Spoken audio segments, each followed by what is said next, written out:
So guys, byaba bitangaje binashekeje cyane ukiri muri ba bantu bavuga ni buno haracyabaye inshuti za nyazo.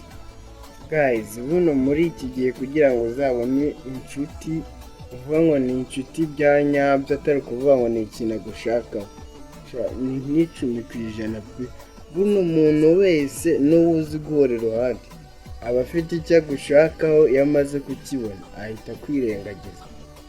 Rero kuvuga ngo buno haracyabaye inshuti ku buryo umuntu wamwizera muri kino gihe ukamubwira buri kintu cyawe kira kitu nyine buri kantu kawe kose ukamubwira n'ujya umubwira bimwe butumwe uburyo twizigamiwe tugira ibanga kubera ko muri ibyo ushobora kumubwira hari igihe aba harimo ikintu cy'ingenzi akeneye iyo amaze kukibona. Rero ni hahandi utangira kubona ariko kwirengagiza ugahura n'akabazo ukabona ntahari, ariko muri cya gihe umeze neza ufite uduceri ugasanga nibwo mukunda kuba inshuti zawe ugatekereza ko uwo rero ari inshuti zawe ari inshuti yawe.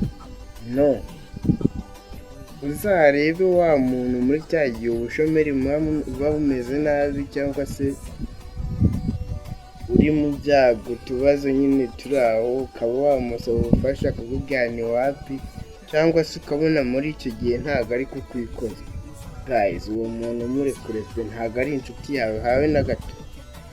Inshuti yawe ni ya yindi mubana mu gihe umeze neza, haba no mu gihe urwaye cyangwa se ufite utubazo umukeneyeho ubufasha akaba hari.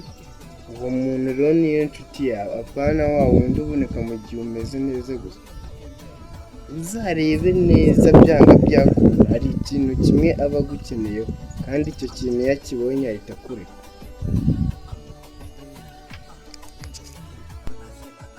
So rero guys, niyo mpamvu nkora nkubwira ngo ntukarebe umuntu wese ubonye ngo uyu ni inshuti yanjye kubera ko mukunda kuba muri kumwe mukora ubuntu bw'ubugoryi buri aho ngo uhite wimagina ko ari inshuti yawe. No, hari igihe aba atari inshuti yawe ahubwo afite icyo agushakaho kandi icyo kintu iyo amaze kukibona icyo gihe ahita kwibagirwa nta nubwo aba akikuzi habe na gato.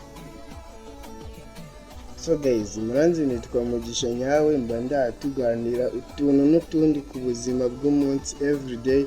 Ubaye ukunda zino video ngenda nkugezaho, kora hasi ku ibuto yitwa subscribe kugira ngo utundi tu video nk'utu tujye ubonera ku gihe. Ndabakunda cyane, ciao ciao.